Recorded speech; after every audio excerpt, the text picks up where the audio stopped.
Hello बच्चों, तो फिर से उपस्थित हूँ एक बार मैं वर्ग दसम का संस्कृत ट्यूशन भाग द्वितीय का मंदाकिनी वर्णनम पाठ को लेकर, जो दसम पाठ में है। और इस पाठ का परिचय इस प्रकार है कि इस पाठ में ये वाल्मीकि रामायण के अयोध्या कांड के 55वें सर्ग से यह लिया गया है, जिसमें चित्रकूट पर्वत के निकट बहने वाली एक छोटी सी मंदाकिनी नदी का वर्णन है। और इसमें आदि कवि वाल्मीकि कवि का भी वर्णन है, काव्य शैली का। और इसमें रामचंद्र जी सीता से कहते हैं, रामचंद्र जी सीता से अपने वर्णन करते हैं, मंदाकिनी नदी का वर्णन करते हुए सीता को संबोधित करते हैं, उसमें तरह तरह से संबोधित करते हैं। तो बच्चों, स्वागत है आप सबों का संस्कृत समाधान क्लास में।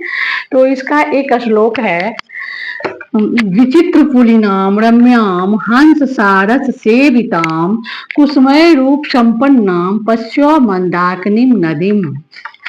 इसका अर्थ हमने विचित्र पुलिनाम, विचित्र पुलिनाम, विचित्र पुलिनाम,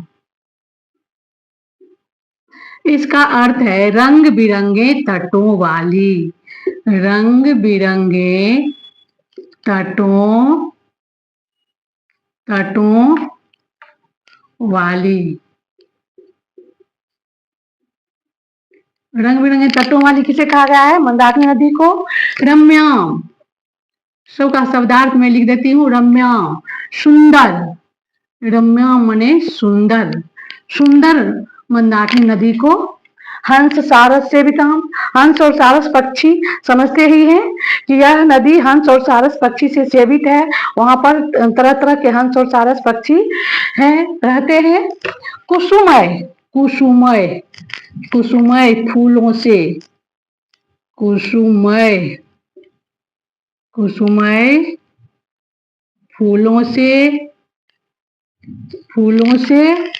पश्यो, पश्यो, पश्यो देखो, देखो मंदाकिनी नदी, मंदाकिनी का नाम मंदाकिनी है, मंदाकिनी नदी समझते ही है। तो रामचंद्र जी इस सीता से संबोधित करते हुए कहते हैं, इस मंदाकिनी नदी की प्रकृति का वर्णन करते हुए कहते हैं कि हे सीते, इस रंग बिरंगे तटों वाली सुंदर मंदाकिनी नदी को देखो, जो हंस और सारस पक्षी से सेवित है और रंग बिरंगे सुंदर फूलों से यह सुशोभित है। इस नदी को देखो। तो बच्चों, समझ में आ गया होगा। अगर समझ में आए तो इसे अधिक से अधिक लाइक और सब्सक्राइब करें। मैं एक बार फिर से कह देती हूँ कि रामचंद्र जी सीता से कहते हैं कि हे सीते, इस रंग बिरंगे तटों वाली मंदाकिनी नदी को देखो, जहाँ रंग बिरंग के फूलों से सुशोभित हो रहे हैं और हंस और सारस पक्षी से सेवित हो रहे हैं। धन्यवाद।